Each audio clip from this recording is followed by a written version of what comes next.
নমস্কার, আমি মেঘ আর তোমরা শুনছো সারপ্রাইজিং টেলস। সারপ্রাইজিং টেলসের সমস্ত গল্প শুনতে এখনই সাবস্ক্রাইব করো আমাদের ইউটিউব চ্যানেল।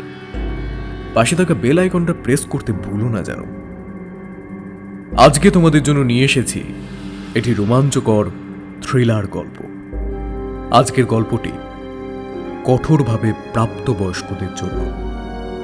তাহলে চলো কথা না বাড়িয়ে শুরু করা যাক আজকের গল্প। দৈতা দামের কলমে তৃষ্ণা। তক্তপোষের পায়াটা অনেক আগেই খসে পড়েছে মাটিতে। এইসব জায়গায় ঘরগুলো বড্ড ছোট ছোট হয়, জানলা নেই, দরজা বন্ধ। টকটকে লাল রঙের একটা ছোট ল্যাম্প জ্বলছে, কোন ঘরে নীল বা সবুজ রঙের। তার আলোর রং আলাদা হলেও আমেজ সব ঘরেই এক। এই ঘরের দরজা বন্ধ করে বুলি ঘুরে দাঁড়িয়ে বুড়োটার দিকে তাকিয়ে দেখল। বুড়োটা এরই মধ্যে ভাঙা তক্তপোষে বসে দেওয়ালে গা এলিয়ে দিয়েছে। মনে মনে একটু হেসে নিল দেখে। তারপর গায়ের কাপড়টা খুলতে খুলতে, শখ করতো বুড়ো হাবড়া কোথাকার, এত বয়স হলো তবুও আঁশ মেটেনি হারামজাদা। দেখো গিয়ে ঘরে বউ আছে, হয়তো ছেলের বউও চলে এসেছে বাড়িতে, তবুও চুকচুকানি কি যেন 22 বছরের ছোড়া। কি হলো কি তোমার? কি এত বিড়বিড় করছো? তখন থেকে জানতে চাইছি তোমার নাম কি, বলছো না যে? আমার নাম বুলি। বাহ, তুমি তো বেশ কথা বলতে পারো দেখছি। তার কিছু পারো? কি পারি আর কি পারি না দেখাচ্ছি। মনে মনে বলে বুলি। এবার বুড়োটার কাছে সরে এসে তার মান্ধাতা আমলের শার্টটার বোতামগুলো একটা একটা করে খুলতে শুরু করলো। বুড়োটা থরথর করে কাঁপছে। বুলির হাতের নরম আঙুলের ছোঁয়ায় যেন তার বার্ধক্য প্রমাণ পাচ্ছে বারে বারে। পুরোপুরি কঙ্কালসার চেহারাটা বাইরে বেরিয়ে পড়তেই শার্টটা টান মেরে ফেলে দিল বুলি। এবার শক্ত করে তাকে জাপটে জড়িয়ে ধরে। বলিরও সব খোলাখুলির পাট ঘরে ঢুকে দরজা বন্ধ করার পরেই মিটে যায় প্রত্যেকবার। সে জানে আর কিছু বলতে এর মতো কাস্টমাররা ঠিক কি করতে পারার খবর নেয়। আরে পারে পারে পারে বলেই তো এখানে আছে। 50 পেরিয়ে যাওয়া মুকুন্দ মাইতি 20 থেকে 25-এর মধ্যে প্রতিদিন হাত থেকে হাতে বদল হতে থাকা এই বিশেষ পল্লীর কবলে পড়ে মরতে বসা বুলির মতো এক একজনকে চাই তার। শখ যতই থাক, সামর্থ্য তো এই বয়সে থাকে না। তাই সুখের বদলে নাকানি চোবানি খেতে বসে মুকুন্দ প্রত্যেকবারই। ওদিকে ঠিক তার পাশের ঘরে অন্য সিনেমা হচ্ছে। লিসি অত্যন্ত বিরক্ত হয়ে, বলছে তো আমি আর পারছি না, আর হবে না। কিন্তু আমি তো এখনো স্যাটিসফাইড হইনি। আধ ঘন্টাও হয়নি এখনো। গড় করে ক্যাশ গুনে দিয়ে এসেছি। পারছি না বললে তো হবে না সোনা। মেয়েটার চামড়ায় চিড় ধরেছে, নখের আঁচড় অসংখ্য। এই নিয়ে 4 বার, তবু স্যাটিসফাইড হচ্ছে না কাস্টমার।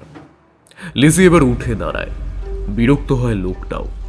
এই হারামজাদি, আয় আমার কাছে আয়। চালাকি করলে না একেবারে ঠুকে দেব। পাতলা কোমরের দুদিকে দুটো হাত দিয়ে তাকে সজোরে ঘুরিয়ে নিজের দিকে পিছন করে বিছানায় ঠেসে ধরে আবারও নিজের খিদে মেটায় শরীর খেগো রাক্ষসটা। হ্যালো, হ্যাঁ বলছি আজ ওই 10টা থেকে 10:30টার মধ্যেও চলে যাবে, তুমি তারপরেই এসো। আরে বলছি তো, আমি সব অ্যারেঞ্জ করে রাখবো, শুধু তুমি ওটা একটু নিয়ে এসো, স্টকটা ফুরিয়ে গেছে। খুচরো 30 টাকা আছে কিনা দেখতে হবে। তোমাদের পাড়ার দোকানদারটা না মোটে খুচরো দিতে চায় না। না থাকলে আসার দরকার নেই। আরে আসবো আসবো আসবো না মানে, আমিও সব প্রিপারেশন নিয়েই রেখেছি। নতুন ভিডিওটা শ্যুট করতে হবে তো, জানোই তো ভিডিও শ্যুট করার আগে কতটা প্রিপারেশন নিতে হয়। আর আমি যদি না যাই তাহলে আমার যে কি হবে। হ্যাঁ হ্যাঁ ঠিক আছে, এখন রাখছি, ও বোধহয় আমাকে ডাকছে। রবিনা, এই রবিনা, দরকারের সময় কোথায় চলে যায়, সব সময় শুধু ফোনেই ব্যস্ত। আশ্চর্য, অথচ ফেসবুক, হোয়াটসঅ্যাপ, ইনস্টা কিছুই নেই। কি যে করে এত ফোন নিয়ে কে জানে। রবিনা, উফ, কি হয়েছে? এরকম করে চিৎকার করছো কেন? কি করছিলে তুমি? হ্যাঁ, হাতে ফোন, কার সাথে কথা বলছিলে দেখি? কি আশ্চর্য! আরে কার সাথে কথা বলবো? বাবাইকে ফোন করেছিলাম, এখন রান্না করছে, একটুখানি কথা বলেছি, আবার পরে ফোন করব। দেখো কতক্ষণ কথা বলেছি, দেখে নাও। বলে রুবিনা সুরেশের হাতে ফোনটা ধরিয়ে দেয়। পাসওয়ার্ড সুরেশের জানা। অন্য সময় হলে সে বলতো, দূর, সন্দেহের কি আছে, আমি তো জানি তুমি ওনার সাথেই কথা বলছিলে, দেখার কিছুই নেই, তুমি রেখে দাও। কিন্তু আজ সুরেশ ফোনটা নিয়ে স্ক্রিন আনলক করলো। দেখা হলো? তা কি দেখছিলে? নতুন কোনো বয়ফ্রেন্ডের সঙ্গে কথা বলছিলাম কিনা, তাই তো? ঠিক আছে, ধরো। আর আমার লাইটারটা আমি না খুঁজে পাচ্ছি না। পাবে কি করে? মাথায় তো খালি বেকার চিন্তা তোমার, নিজের জিনিসটাও ঠিকমতো গুছিয়ে রাখতে পারো না। চলো দেখিয়ে দিচ্ছি। আরে কি হলোটা কি? দেরি কিন্তু তোমারই হচ্ছে। হোক দেরি, সত্যি বলছি, যখন তুমি চুপচাপ রান্না করো বা টিভি দেখো, তখন একেবারে তোমাকে অন্যরকম দেখায়, আর যখন একটু রাগিয়ে দিই তখন জাস্ট অ্যামেজিং। বুঝেছি, এখন ছাড়ো, গরম লাগছে। আরে ছাড়ো না। অসংখ্য চুমু এসে পড়ে রুবিনার গালে, ঠোঁটে, চোখের পাতায়, কানের লতিতে এবং বুকের ওপর। দুহাতে তাকে শক্ত করে জড়িয়ে ধরে আছে সুরেশ। মেয়েটা খুব স্লিম, সাথে সেক্সিও। ঠিক এই সময় সুরেশের ঠাকুরদার আমলের দেওয়াল ঘড়িটা বেরসিকভাবে বেজে উঠল। দূর, 10টা বেজে গেছে, যাই। যারা নাইট ডিউটি করে তাদের জীবন বলে আর কিছুই থাকে না। দূর, জাস্ট হেল। বলে আর একবার রুবিনার জর্জেটের শাড়ির 4 ইঞ্চি নিচে ও নাভির একটু উপরে আরেকটা গভীর চুমু দিয়ে তাকে ছেড়ে অফিস ব্যাগটা তুলে নেয় সুরেশ। আমার একটুও ভালো লাগে না, রোজ তুমি এরকম করে চলে যাও। আরে শিফটিংটা চেঞ্জ করে নাও না, আমি একা বাড়িতে থাকতে পারি না, আমার ভয় করে। আরে শুভদার অ্যাক্সিডেন্ট হলো, নতুন ছেলে নেওয়ার কথাও হচ্ছে, ব্যাকআপ না নেওয়া অবধি কি করি বলো তো, আমাকেই চালাতে হচ্ছে। তবে আর বেশি ভেবো না, সানডে আসতে আর মাত্র 2 দিন বাকি, সেদিন না হয় সব পাওনা মিটিয়ে দেবো। বলে ইঙ্গিতপূর্ণ হাসিতে রুবিনাকে খানিকটা মেকআপ কনসিলারের লাল রং লজ্জায় মাখিয়ে দেয়। রুবিনা পিছন পিছন আসে, মাটিতে পা ঘষতে ঘষতে দরজা পর্যন্ত। ভাবটা এমন যেন সারাটা রাত বিছানায় ছটফট করে কাটাবে ও। সুরেশ বেরিয়ে যাওয়ার পর দরজাটা লক করলো রুবিনা, নিজে এসে ঢুকলো ওয়াশরুমে। পোশাক বদলে ভিজে তোয়ালে দিয়ে গাটা মুছে নেয় রুবিনা। তারপর নাইট ক্রিম আর বডি লোশন নিয়ে ড্রেসিং টেবিলের সামনে গিয়ে দাঁড়ায়। একটু পরেই না, কলিং বেল বাজে না, দরজার ওপর টোকা পড়ে খুব আস্তে করে। তাড়াতাড়ি গাউন জড়িয়ে দরজা খুলতে যায় রুবিনা। কি হলো, চলে যাচ্ছ কেন? আমার অমনি লেট হয়ে যাচ্ছে, 12টা বাজতে যায়। তোমার মেসেজ পেয়েছি 10:40-এ। এমন একটা কনফারেন্স কল হলো যে দেরি হয়ে গেল। ভালোই তো, একটু এক্সট্রা সময় পেলে। তাড়াতাড়ি এলে তুমিও এতক্ষণে। যাও, তুমি ঘরে গিয়ে বসো, আমি জলটা গরম বসিয়ে আসছি গ্যাসে। হ্যাঁ, আর তোমার জন্য কফি নিয়ে আসছি। কথাটা কোনো মতে বলে তাড়াতাড়ি রান্নাঘরের দিকে চলে যায় রুবিনা। বিপুলের মনটা কেমন যেন খচখচ করে উঠল। না, এই বাড়িতে ওর যাতায়াত আজকের নয়, সুরেশের ছোটবেলার বন্ধুও। বলতে গেলে রুবিনার সাথে সুরেশের কানেকশনটা ওর হাত ধরেই হয়েছে। রুবিনার বাবা সুরেশকেই জামাই করতে চেয়েছিলেন, তাই বিপুলের আর এন্ট্রি হয়নি। পয়সা বা রেপুটেশন কোনোটাই কম ছিল না বিপুলের, কিন্তু বিয়ে না হলেও বাদ পড়েনি বিপুল। মেয়েটা আকর্ষণীয়। বিপুলের প্ল্যান তো অন্যরকম ছিল গোড়া থেকেই। সায়েন্সের স্টুডেন্ট, কিন্তু ইঞ্জিনিয়ারিংটা বাগাতে পারেনি। প্রাইভেট কোর্স করেছে, ভার্চুয়ালি হ্যাকার বললেও ভুল হয় না বিপুলকে। এছাড়াও বিভিন্ন ডার্ক সাইটে কীর্তিকলাপ রয়েছে। রুবিনা প্রথম থেকে অ্যাট্রাক্টিভ, ভেবেছিল বিয়ে করে পারিবারিক ব্যবসা শুরু করবে, কিন্তু সেটা আর হলো না। কারণ ও যে ফর্মে আর্ন করে সেই ফর্মটা ডার্ক। তাই রুবিনার বাবা যখন জিজ্ঞেস করলেন, তুমি আমার মেয়েকে বিয়ে করতে চাও, মাথা নেড়ে বিপুল সম্মতি জানালো। তো করো কি তুমি? শুনেছি ইঞ্জিনিয়ারিংটাও তো পাশ করোনি, চাকরি টাকরি তো কিছু করো নিশ্চয়ই, নাকি? আমি ভিডিওগ্রাফি করি, এডিটিং করি, মানে ভার্চুয়ালি বেশ কিছু সাইটের সাথে যুক্ত। তা কিসের ভিডিও এডিট করো? অ্যানিমেশন নাকি মিউজিক অ্যালবামের ভিডিও? না না, ওসব কিছু নয়। হ্যাঁ, আমি একটা অন্যরকম ওয়েবসাইটের সাথে কাজ করি, মানে নিজস্ব ক্রিয়েশন। বুঝলাম। শুনেছি এইসব ইন্ডাস্ট্রিতে আজকাল খুব একটা ইনকাম হয় না। রুবিনা বলছে তোমার নিজস্ব বাড়ি আছে, গাড়ি আছে, অসুবিধা নেই কিছুই, কিন্তু আমি তো রিটায়ার্ড মিলিটারি, সমাজ আত্মীয় স্বজনের মহলে একটা রেপুটেশন আছে আমার। যাকে জামাই করছি সেই ছেলেটা আসলে কি করে তার একটা স্পষ্ট জবাব তো চাই। সেটা কি খোলাখুলি বলতে পারবে? খোলাখুলি বলতে পারেনি বিপুল। কাজেই রুবিনার গাঁটছড়া বাঁধা হয়েছে সুরেশ যাদবের সঙ্গে। কিন্তু হাল ছাড়েনি বিপুল। সুরেশ একটা বেসরকারি কসমেটিক্স ফার্মের ম্যানেজার। মডেল আর বিজ্ঞাপন নিয়েই ওর কারবার। বিভিন্ন দরকারে ক্লায়েন্ট অ্যাটেন্ড করতে ওকে শহরের বাইরে যেতে হয় ঘন ঘন। নতুন বিয়ে হয়েছে তখন রুবিনার। কোনোদিন একটা গোটা রাত বাড়িতে থাকেনি। সুরেশ নতুন বউকে ছেড়ে উড়িষ্যা যেতে চাইছিল না, কিন্তু চাকরিটাও নতুন, ওটা না থাকলে দ্বিতীয়টা টেকানো মুশকিল। তাই শোনো না, বলছি তো জাস্ট ওই 4টে দিন, অনলি 4 ডে, আমি চলে আসবো বাবু। ধুর, আমার ভয় করবে। বাবাইও এখন নেই। কেন যে ছোট পিসিদের সঙ্গে দার্জিলিং যেতে গেল, হ্যাঁ ভাল লাগে না। এই আমায় তোমার সঙ্গে নিয়ে চলো না। সেটার কোনো স্কোপ নেই, নিতান্ত ব্যাচেলারদের সাথেই যাচ্ছি, ফ্যামিলি নিয়ে যাওয়ার মতো কোনো ব্যাপার নেই। তাহলে আর কি, তোমাকেও যেতে হবে না। কি বাবা, আমি না গেলে খুব চাপ হয়ে যাবে যে ডার্লিং। আচ্ছা ঠিক আছে, আমি একটা কাজ করছি, তোমার একা থাকা নিয়েই তো প্রবলেম তাই না? আমি বরং বিপুলকে বলে দিচ্ছি, ও বরং এসে কয়েকটা দিন থাকুক, কি তাহলে হবে তো? না হওয়ার কোনো কারণ ছিল না। রুবিনা বহুদিন বিপুলকে চেনে।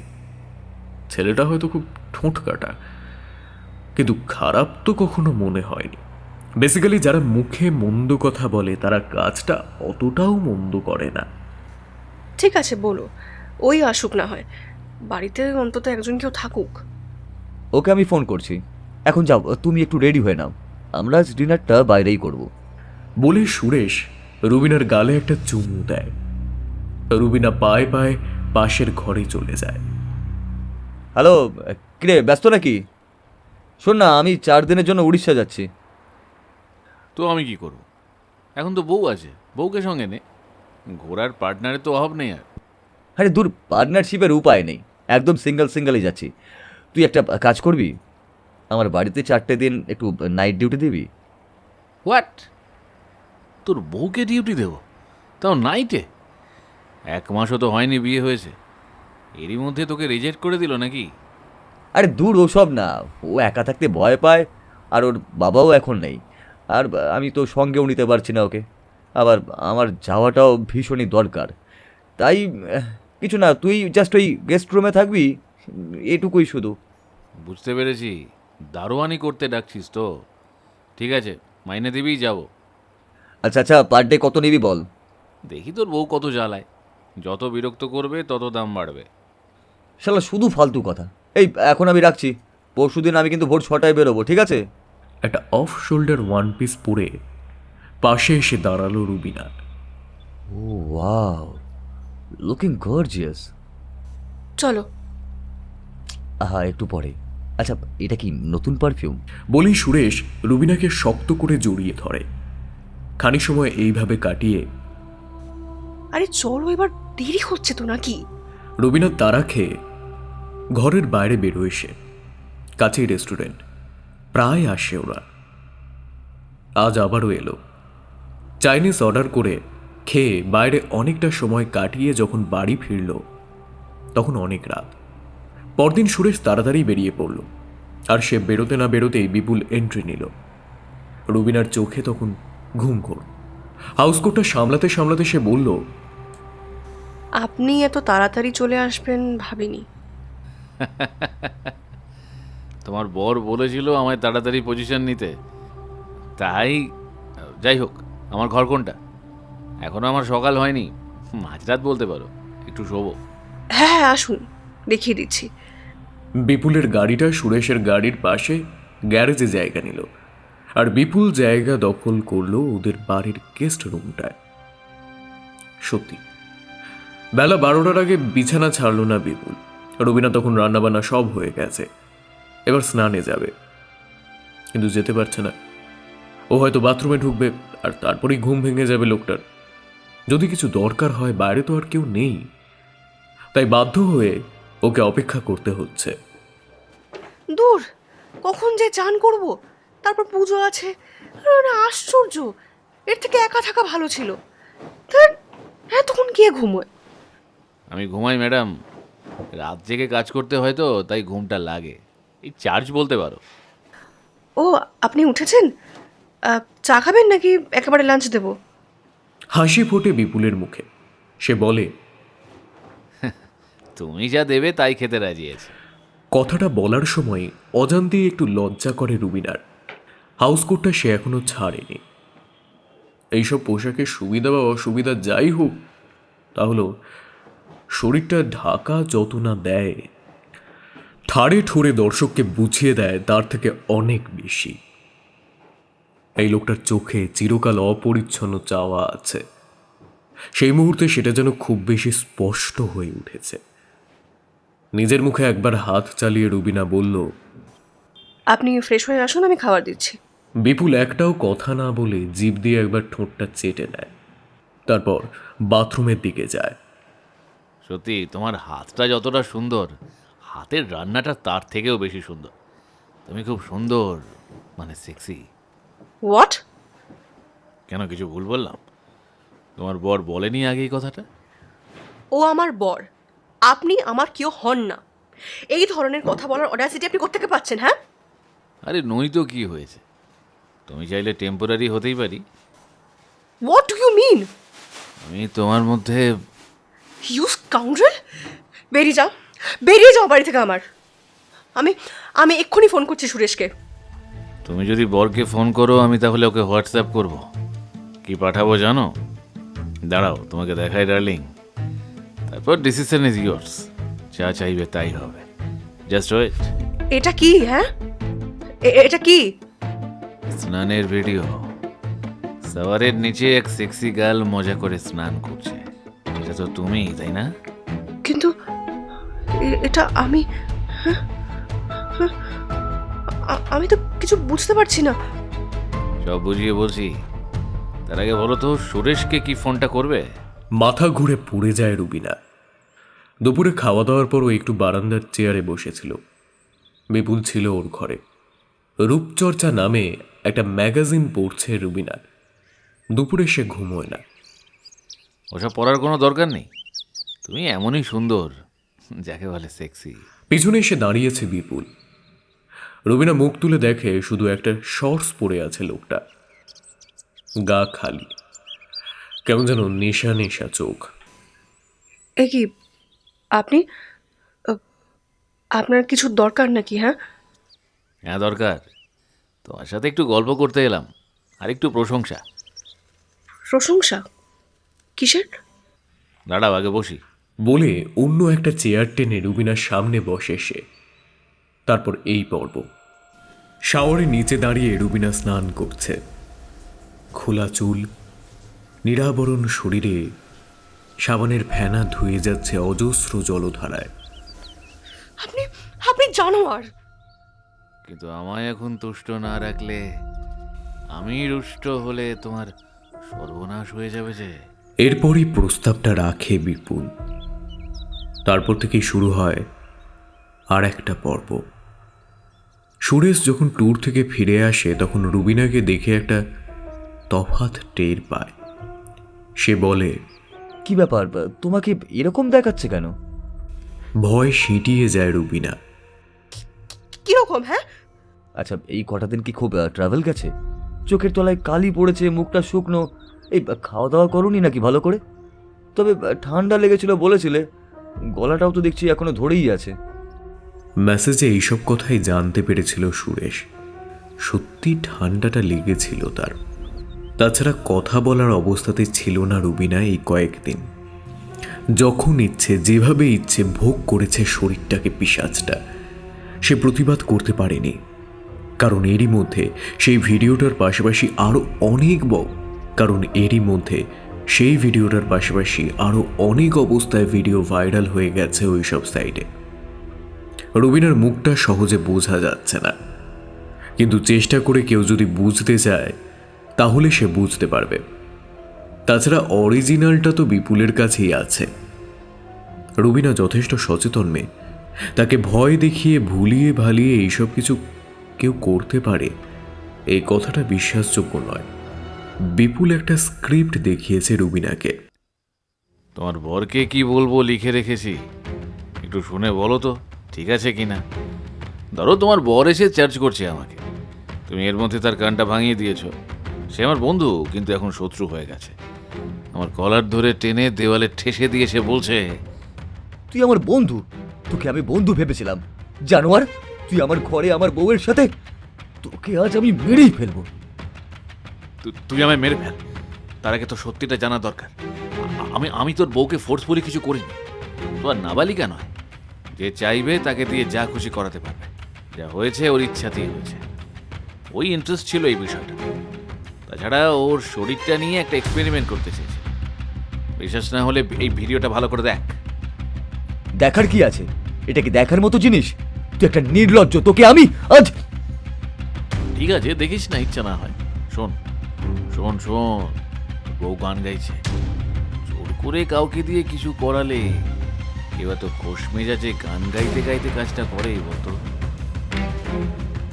সত্যি ভিডিওটায় শাওয়ারের নিচে যে আঠাকার নারীর শরীর দেখা যাচ্ছে, সে শুধু স্নান করছে তাই নয়, গুনগুন করে একটা গানও করছে। আর ভিডিওটা দেখার পর, স্পেশালি তোমার গানটা শোনার পর, সুরেশ আমার কলারটা ছেড়ে দিল। তারপর কি করলো জানো? এই দেখো, আমি লিখে রেখেছি। ছি, আমি ভাবতেও পারছি না তুমি তুমি এরকম একটা কাজ করেছো। আজ আমি তোমাকে তোমাকে বলেও এবার তোমায় নিয়ে পড়লো। ঠিক যেভাবে আমার মাথাটা পিছনের দেওয়ালে বারবার ঠুকে দিচ্ছিল, ঠিক সেইভাবে এবার তোমার মাথাটা দু হাতে ধরে দেওয়ালে ঠুকতে শুরু করেছে। একবার, দুবার, তিনবার। প্লিজ প্লিজ স্টপ এটা, আমি আর শুনতে পারছি না এসব। আমিও আর বলতে চাইছি না। দেখো, শুনেই তোমার কত ভয় করছে। আর সত্যি ঘটনাটা ঘটলে কি হবে?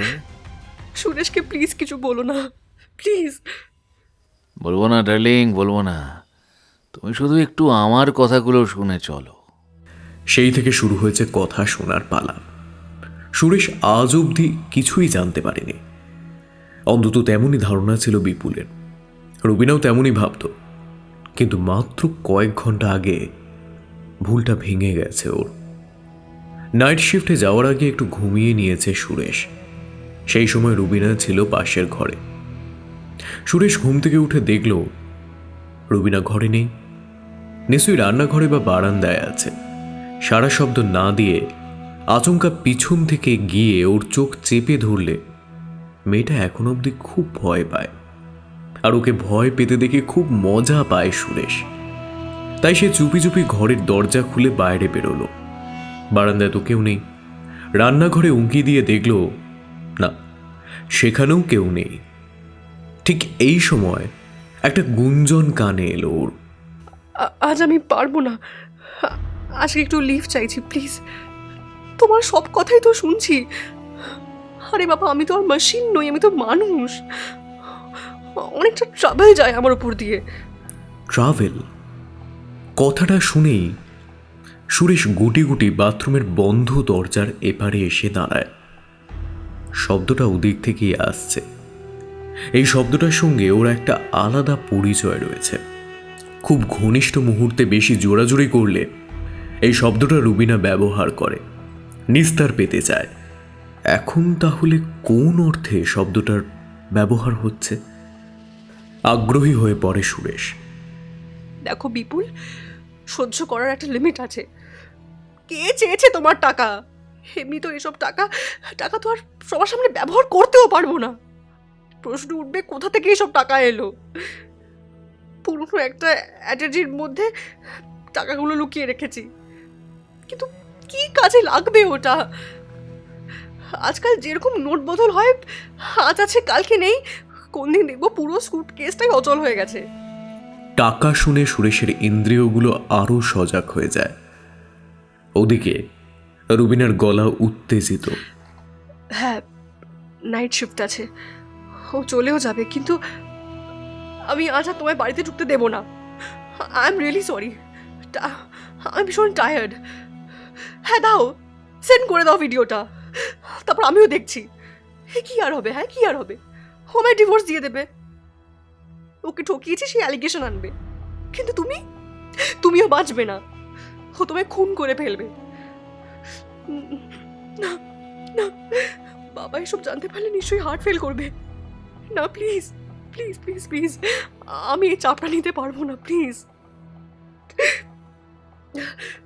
ঠিক আছে, দেখছি কখন বেরোয়। হ্যাঁ হ্যাঁ, ফোন করে দেবো। না এখন নয় বলছি তো, অসভ্য কুকুর একটা। কথাটা বলার পর একটা কিসের আওয়াজ পেল সুরেশ, আর ঠিক তারপরই দরজার ওপারে দুটো পা যেন এগিয়ে আসতে লাগলো। সুরেশ তাড়াতাড়ি সরে গেল সেখান থেকে, এসে ঢুকলো তার ঘরে। তার শরীরের প্রত্যেকটা লোম যেন দাঁড়িয়ে গেছে, কান আর কপাল থেকে একটা উত্তাপ ফুটে বেরোচ্ছে, দরদর করে ঘামছে সে। হ্যাঁ হ্যাঁ, এখনো অনেক কিছু অস্পষ্ট, কিন্তু একটা সাইট খুলে রিসেন্ট পোস্ট হওয়া কিছু ভিডিও স্ক্রল করে করে দেখতে শুরু করলো সুরেশ। খুঁজতে খুঁজতে পার্টিকুলার ভিডিওটা সে পেয়ে গেল। সন্দেহ হয়েছিল ওর, কিন্তু কোনো প্রশ্ন করার কারণ ছিল না।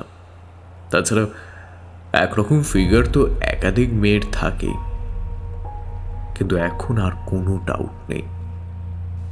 মুখটা অস্পষ্ট, কিন্তু বাকি সবটাই খুব স্পষ্ট।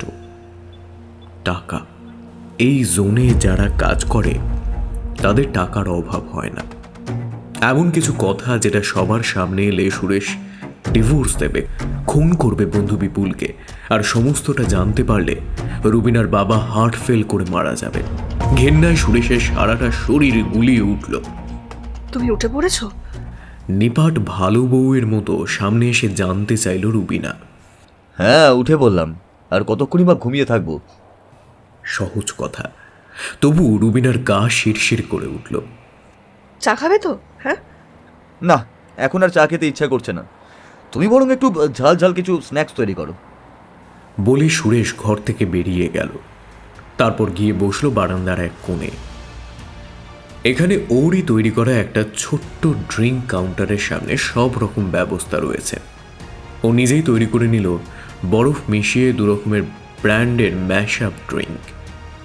স্ন্যাক্স আসার আগেই কিছুটা গলায় ঢালল সে, তারপর বলল, কি হলো বললাম না ঝাল করে কিছু বানিয়ে আনতে? রুবিনা ধরে নিয়ে এলো প্লেটটাকে। অসময়ে ড্রিঙ্ক করেছো? তোমার আজ নাইট ডিউটি নেই? আছে আছে, ডিউটি আছে, কথা আছে, হিসেবও আছে, সব আছে। এবার একটু ভয় পেল রুবিনা। পরে বলছি, এখন তুমি এখান থেকে যাও। কি হলো, যাও। জড়িয়ে এসেছে সুরেশের গলাটা। রুবিনা জড়ানো পা টানতে টানতে সরে গেল সেখান থেকে। বুকটা ঢিপ ঢিপ করছে, কি যেন একটা সাংঘাতিক ঘটনা ঘটবে এবার। রান্নাঘরে গিয়ে সুরেশের জন্য রাতের খাবার বানাতে শুরু করলো। সবজি কাটা শেষ হয়েছে, ছুরিটা টেবিলেই আছে। গ্যাস জ্বালিয়ে তাতে কড়াই চাপালো সে। সবেমাত্র তেল ঢেলে কড়াইটা গরম হতে দিয়েছে, এমন সময় মনে পড়ল ফোনটা তো ঘরে রেখে এসেছি। না না না, ওটা হাতের কাছে রাখাই ভালো। বলা তো যায় না, যেরকম শুরু হয়েছে একটা কিছু ঘটিয়ে না থামবে না। যদিও নামটা তো আসল নামে সেভ করা নেই, সেদিক দিয়ে সুবিধে আছে, কিন্তু মনে হয় যদি খুঁটিয়ে দেখে তাহলে নাম্বারটা তো ধরা পড়ে যাবে। রুবিনা বিপুলের নাম্বারটা ওর বাবার নামে সেভ করে রেখেছে, আর বাবার নাম্বারটা বাবার ডাক নামে। রুবিনাকে ওর বাবা বাবাই বলে ডাকে, আর রুবিনাও তার বাবাকে বাবাই বলে। সুরেশের সবটাই জানা, তাও একটু সাবধানে থাকাই ভালো। রুবিনা যখন বেডরুম থেকে ওর মোবাইলটা নিয়ে রান্নাঘরের দিকে যাচ্ছে, ঠিক তখন রান্নাঘরের বাইরে বেরিয়ে আসছে সুরেশ। সুরেশ রুবিনার খোঁজে গিয়েছিল, তাকে না পেয়ে অন্য একটা জিনিস নিয়ে তাড়াতাড়ি সরে গেল সেখান থেকে। তারপর কেটে গেল কিছুটা সময়। খুবই লাইট ড্রিঙ্ক করেছিল সুরেশ। একবার ঠান্ডা জলে স্নান করে নিতেই ফ্রেশ হয়ে গেল সে। তারপর নাইট শিফটে যাওয়ার আগে অ্যাজ ইউজুয়াল কাজগুলো সে করলো পরপর। সব দরকারি জিনিস হাতের কাছে গুছিয়ে নেওয়া, ডিনার করা, হাসি মুখে রুবিনাকে কিছু লাল নীল কথা বলা, সবই হলো। তারপর যখন গেটের বাইরে বেরিয়ে গেল, তখন হাঁপ ছেড়ে বাঁচল রুবিনা। সুরেশ আজ গাড়ি নিল না, বলল ক্যাব করছে। তাও ঠিক বুঝতে পারছে না, কেমন একটা অজানা ভয় আজ ওর চারপাশে ঘিরে রয়েছে। শুধু মনে হচ্ছে এক্ষুনি কি একটা দুর্ঘটনা ঘটবে, খুব খারাপ কিছু হতে চলেছে। পা ঘষতে ঘষতে বেডরুমের ফিরে আসে রুবিনা। একটু পরেই আবার শুটিং আরম্ভ হবে, তার আগে মেকআপ সেরে নেওয়া দরকার। রুবিনা আয়নার সামনে গিয়ে দাঁড়ালো, হাউস কোট বদলে তৈরি হতে শুরু করলো। প্রায় সবটাই হয়ে গিয়েছে। এই সময় কলিং বেলটা বেজে উঠল। ঠোঁট কামড়ে দুরন্ত পায়ে রুবিনা দরজা খুলতে গেল, আর দরজা খুলতেই এ কি তুমি? কেন আমায় দেখে ডিসঅ্যাপয়েন্টেড হলে বুঝি? না না, তা নয়, তা কেন হবে? কিছু ফেলে গেছিলে নাকি? ঠিকই বলেছো, একটা দায়িত্ব ফেলে চলে যাচ্ছিলাম শোনা, সেটাই পালন করতে এসেছি। চলো ভিতরে চলো। রুবিনা পিছু হেঁটে সরে গেল। সুরেশ দরজা বন্ধ করে সোজা বেডরুমের দিকে গেল। ব্যাপারটা কি? কিছুই তো ফেলে যায়নি, তাহলে আমি তো দেখলাম সব নিয়ে গেছে, তাহলে ফিরে এলো কেন আবার? 1 মিনিট, 2 মিনিট, এইভাবে 10 মিনিট দরজার সামনেই অপেক্ষা করতে লাগলো রুবিনা, কিন্তু সুরেশ আর ফিরে এলো না। অগত্যা দরজার সামনে থেকে বেডরুমের দিকে এগিয়ে গেল রুবিনা। একটু ইতস্তত করে ঘরে ঢুকে দেখলো, এ কি তুমি শুয়ে পড়েছো যে? বেরোবে না? কি হলো? কিছু জিজ্ঞেস করছি তো তোমাকে, তুমি এ কি আমার ফোনটা নিয়েছো কেন? এমনি।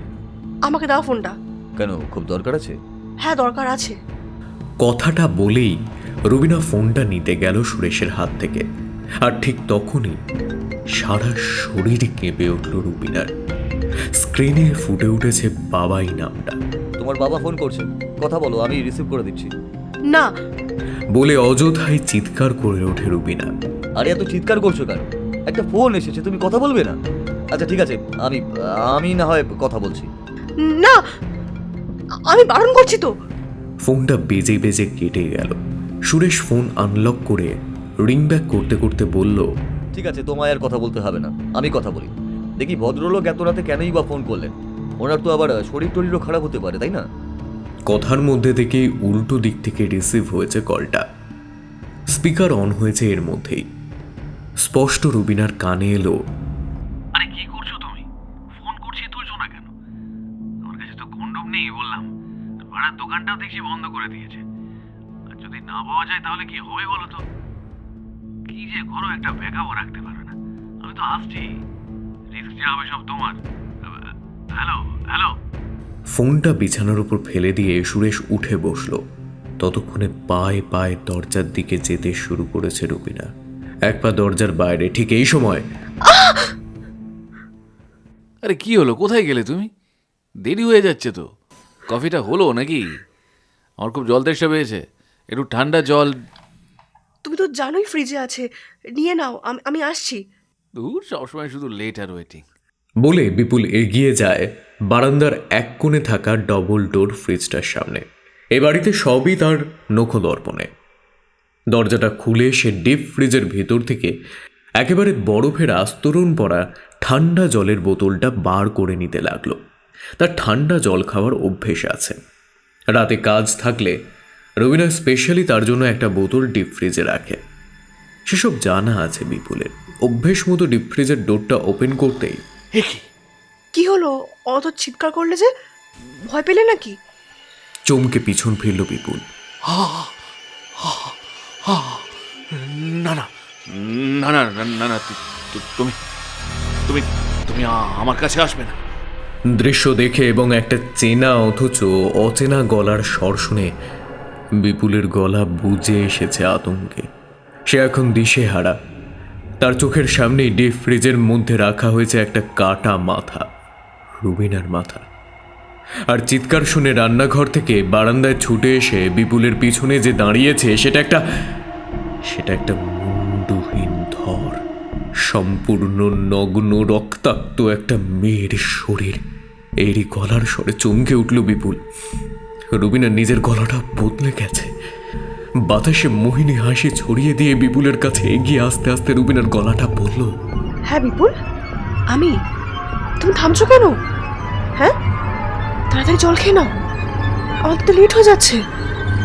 না, আমি এখান থেকে চলে যাব।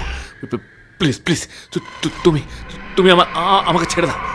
মুন্ডুহীন কবন্ধটা দুহাত বাড়িয়ে নাগাল পাওয়ার চেষ্টা করছে বিপুলের। বিপুল বুঝতে পারছে একবার সে যদি কবন্ধে ধরা পড়ে যায় তাহলে আর বাঁচবার উপায় নেই। তাই পাগলের মতো বাঁচার চেষ্টা করতে করতে বিপুল পিছু হাঁটতে থাকে।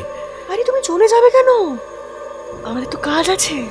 প্লিজ প্লিজ একটু কোঅপারেট করো। হ্যাঁ, আমি আর ওয়েট করতে পারছি না শোনো, প্লিজ। এরকম করলে কি করে চলবে আমাদের? হ্যাঁ, একটু বোঝো প্লিজ। আরে সরে যাচ্ছ কেন? সরো না। আরে আচ্ছা, আমি আর কতক্ষণ তোমার পিছনে ভাবে ধাওয়া করবো বলো তো? কোথায় যেন মধু ঝরে পড়ছে। বিপুল কিন্তু গলছে না সেই কথায়। সে অন্ধের মতো ঘুরছে, কেবল খুঁজছে দরজাটা। বাইরে বেরোনোর দরজাটা কোথায়? ও গড! এমন করতে করতে হঠাৎ একটা শব্দ হলো, খুলে গেল একটা ঘরের দরজা। সুরেশ, তুই? হ্যাঁ, আমি তোর জন্যই অপেক্ষা করছিলাম। তোকেও? হ্যাঁ ভাই, আমাকে তুই বাঁচা, প্লিজ প্লিজ সেভ মি। হ্যাঁ, বাঁচাবো তো। তুই আমার বন্ধু, আমার কত উপকার করেছিস। আমার অ্যাবসেন্সে আমার বাড়িতে আমার জায়গায় পক্সি দিয়েছিস। আই এম রিয়েলি গ্রেটফুল তোর কাছে। আয় আয়, ভিতরে আয়, না হলে ও আবার চলে আসবে। আমি আমি আমি যাচ্ছি যাচ্ছি বলে পরিমরি করে একটা ছোট ঘরের দরজা দিয়ে ভিতরে ঢুকে এলো বিপুল। সঙ্গে সঙ্গে দরজাটা বন্ধ হয়ে গেল। ঠিক তখনই সুরেশ, সুরেশ তুই? মানে মানে আমি তোকে আমার এত উপকার করার জন্য থ্যাঙ্কস বলতে চাই রে। তুই শুনবি না? সুরেশের জামায় রক্ত, তার ডান হাতে একটা রক্ত মাখা ছুরি। সবচেয়ে বড় কথা, সুরেশের বাঁ হাতের কবজিটা বিভৎসভাবে চেরা। বিচ্ছিন্ন হয়ে যাওয়া শিরার সংযোগ দুটুকরো হয়ে ঝুলছে। ক্ষত থেকে রক্ত পড়া বন্ধ হয়ে গেছে। ঘরের মেঝে ভেসে যাচ্ছে রক্তে। সুরেশের চোখের পলক পড়ছে না। তার মানে সে আর বেঁচে নেই। না না, আমাকে ক্ষমা করে দে। আমি ভুল করেছি আমি। প্লিজ প্লিজ সরি, ক্ষমা কর আমায়। ক্ষমা চেয়ে তা না পেয়ে বুকের ঠিক মাঝখানে ছুরিটা ছোঁয়া পেল বিপুল। সেই ছুরিটা রান্নাঘর থেকে আজই সন্ধ্যার পর চুরি করে এনেছিল সুরেশ। পকেটে রেখেছিল সেটা। রবিনাও টের পায়নি মরার আগে। বলিষ্ঠ ডান হাতের কবজিতে তখনও জোর আছে। মানবিক জোর নয়, অলৌকিক অপার্থিব গায়ের জোর এখন সুরেশের। বিপুল বুকে ছুরি বেঁধা অবস্থায় হাঁটু ভেঙে দরজাটায় পিঠ রেখে কাত হয়ে পড়ল। তার সামনে সুরেশের রক্তাক্ত প্রতিহিংসা পরায়ণ চেহারা, আর ঠিক পেছনে বন্ধ দরজাটার ওপারে একজোড়া হাতের আলতো চাপ। এখন অবশ্য কণ্ঠনালীর সাথে বিচ্ছিন্ন হওয়ায় গলাটা খুব ভয়াবহ লাগছে, তবু কথাগুলো অচেনা নয়। ওফ, কি হচ্ছে কি? বলছি না আমার আর কিচ্ছু ভালো লাগছে না। এতক্ষণ ওয়েট করা যায় না, দরজাটা খোলো। বাইরে এসো, না হলে কিন্তু আমি ভেতরে যাব। খুব লেট হয়ে যাচ্ছে। আমি তো এখন ফুল মুডে আছি। প্লিজ প্লিজ দরজাটা খোলো। বুকে ছুরি নিয়ে নিজের এবং সুরেশের রক্তে মাখামাখি হয়ে দরজার কাছেই শুয়ে পড়ল বিপুলের সম্ভবী শরীরটা। ওদিকে দরজার বাইরে দরজা খোলার অপেক্ষায় দাঁড়িয়ে রইল এক রাস কামনা নিয়ে দেহজ তৃপ্তিলোভী মুন্ডহীন দেহটা। বেশ কিছুদিন ধরে চলতে থাকা নিয়মে বশীভূত হয়ে গিয়েছে ইন্দ্রিয়গুলো। কামার্ত চাহিদা মৃত্যুর পরও ছুটি নিচ্ছে না। এই চাহিদার তারায় রুবিনা দরজার ওপারে দাঁড়িয়ে থাকে। এক একটা দরজার ভিতর এক এক রকম গল্প। যেমন বয়সের ডিফারেন্স থাকার কারণে কিছুতেই পারফেকশন পাচ্ছে না এই ঘরের মুকুন্দ এবং বুলি, আর পাশের ঘরেও একই সিন। দূর সব রদ্দি। বলে একরাশ বিরক্তি ছিটিয়ে নিজেই এবার বিছানা থেকে নেমে এলো ভাস্কর বাগচি, শরীরের খিদে মেটাতে আসা আসরিক মানুষটা। তারপর দরজা খুলে বাইরে বেরোতে লাগলো। আর ঠিক তখনই এ কি, কে তুমি? আমি আমি তো তোমার ড্রিম গার্ল। চলো, আমার সাথে চলো। মানুষটা ভাবলো নিশ্চয়ই নতুন কোনো আমদানি হবে, বেশি করে হাতানোর তালে স্পেশাল টোপ দিচ্ছে। এখানে তো কম চালাকি হয় না, এসব ওর ভালো করে জানা আছে। ঠিক আছে, চলো। আমি তো তোমার সাথে যাব বলেই ঘর থেকে বেরোলাম। সত্যি? হ্যাঁ, সত্যি। মিষ্টি হাসি অবশ করে দিল অশান্ত কামাতুর লোকটার শ্রবণ রাজ্য। তারপর অন্ধকার করিডোরের মধ্যে দিয়ে সে এগিয়ে চলল একটা নরম ভেজা ভেজা ঠান্ডা হাতের সাহারায়। লোকটা ঘর থেকে বেরিয়ে যাওয়ার পর লিসি একটা দীর্ঘ শ্বাস ফেলল। সে কিছুটা থুতু ফেলল ঘরের মেঝেতে। তারপর দরজাটা বন্ধ করে দিল সশব্দে। রাতের অন্ধকারে সব ঘরের দরজা বন্ধ। দরজার বাইরের অন্ধকারটা এখন ওদের। এটা কোথায় এলাম? আমার নাগালে এসেছো। এসো এসো, কাছে এসো, আরো কাছে সরে এসো। আমি অনেকক্ষণ ধরে ওয়েট করছিলাম, আর শুভ শুইতে পারছি না আমি। বলেই সেই মিষ্টি গলাটা এবার মিলিয়ে গেল। সঙ্গে সঙ্গে দুটো হাত ঠান্ডা সাপের মতো পেঁচিয়ে ধরল মানুষটার তপ্ত শরীরকে। আরে কি করছো? ছাড়ো, আশ্চর্য, সরো। আমি কিছু বুঝতে পারছি না। আরে এত বোঝাবুঝির কি আছে? বলছি তো আমি খুব ব্যস্ত, আমি অপেক্ষা করতে পারছি না। কিন্তু মানুষটার এখন আর কিচ্ছু করবার নেই। একটু একটু করে ভাঙতে ভাঙতে দাঁড়ানো থেকে সে ঠান্ডা মেঝের উপর শুয়ে পড়েছে। এবার সে নিচে, তার উপর একটা চলমান চুম্বকের মতো লাস্যময় দেহ তার আড়ষ্ট লোহার পিঠটাকে আকর্ষণ করছে নিজের খেয়ালে। যদিও এটা চার দেওয়ালের মধ্যে কোনো সিকিউর জায়গা নয়, তাই মানুষটার একটু হেজিটেশন হচ্ছিল। কিন্তু এতক্ষণ ধরে না হওয়া স্যাটিসফ্যাকশনটা এখন হতে পেরে তাকে সব ভুলিয়ে দিল। এখন সে পুরোপুরি স্যাটিসফাইড। অভ্যেস মতো তার দুটো হাত নিজের কাছে থাকা নরম শরীরটাকে ছুঁয়ে যাচ্ছে একটু একটু করে। নিচ থেকে উপরে উঠছে তার গতি। আর এমন করতে করতেই এক বিকট আর্তনাদ। এ কি, তোমার গলাটা? নেই, মানে মানে তুমি কে? আরে আমি রুবি না। না না, ছেড়ে দাও। না, ছেড়ে দাও, বাঁচাও, বাঁচাও। সাংঘাতিক হাসিতে ঢাকা পড়ে যায় চারিদিক। কেউ যেন শুনতেই পাচ্ছে না বাঁচতে চাওয়া মানুষটার আকুত। গায়ের জোরেও সে পেরে উঠছে না একটা গলা কাটা নগ্ন দেহের সাথে। সে শরীরই খেলায় মেতেছে, স্যাটিসফ্যাকশন আছে, কিন্তু খেলাটার কোনো নাম নেই। এরপর কি হলো তা আপনাদের না জানলেও হবে, কারণ খবরটা বাসি হতে হতে ছড়িয়ে যাবে। সকালে যখন যে যার হিসেব বুঝে বন্ধ দরজার বাইরে বেরিয়ে গুটি গুটি সরে পড়ার পথ ধরবে, তখনই সবাই দেখতে পাবে করিডোরের একপাশে একটা ক্ষত বিক্ষত জেন্টলম্যানের ডেড বডি পড়ে রয়েছে, যার সারা গায়ে রক্ত লেগে। আর খুব ভালো করে কাছে গিয়ে দেখলে বুঝতে পারবে লোকটার কিছু একটা খোয়া গেছে। রবিনার অভ্যেস হয়ে গিয়েছিল তো। সুরেশ বিপুল দুজনেই তাকে মদত জুগিয়েছে। এখন রাতারাতি নিরামিষ ব্যবস্থা তার সইবে কেন? সুরেশ তাকে ঘেন্না করে, বিপুল তাকে ভয় পায়, যদিও এখন তিনজনই সমান, তবু তাই নিজের ব্যবস্থা নিজেই করল রুবিনা। কম বেশি এমন সুবিধা অসুবিধা আমাদের অনেকেরই থাকে, যা চাই তা পাচ্ছি না, অপোজিটে থাকা মানুষটার দ্বারা আর হচ্ছে না, তখন আমরাও ডেসপারেট, কি করি কি করব না সেটা ভাবি। ভার্চুয়ালি কি সবটা হয়? ম্যানুয়ালি প্রসেস ব্যবহার করতে চেষ্টা করি, বন্ধ দরজার বাইরে বেরোনোর চেষ্টা করি, আর ঠিক তখনই অন্ধকার দরজার বাইরে অপেক্ষা করতে থাকা অভ্যস্ত হয়ে পড়া একটা কবন্ধ ঠান্ডা হাত বাড়িয়ে এক শরীর সম্ভোগ দেওয়ার লোভ দেখিয়ে অন্ধকারে টেনে নিয়ে যায় তার সঙ্গে, ঠিক ওই মানুষটার মতো। তাহলে কি ঠিক করলেন? স্যাটিসফ্যাকশন না এলেও দরজা বন্ধ রাখবেন তো, নাকি এইসব গুজব ভেবেই দ্বিতীয় ব্যবস্থার খোঁজ করবেন? যা করবেন তা আপনাদের ব্যাপার, শুধু মনে রাখবেন দরজা বন্ধ থাকলে কোনো ভয় নেই, বাইরেই যত বিপদ।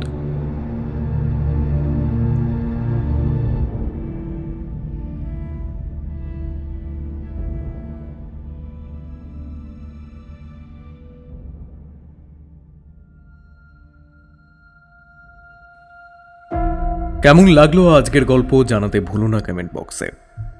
তাহলে আজকের মতো আসি, দেখা হবে পরবর্তী কোনো গল্পে। ততক্ষণ ভালো থেকো আর গল্পে থেকো। Bye bye.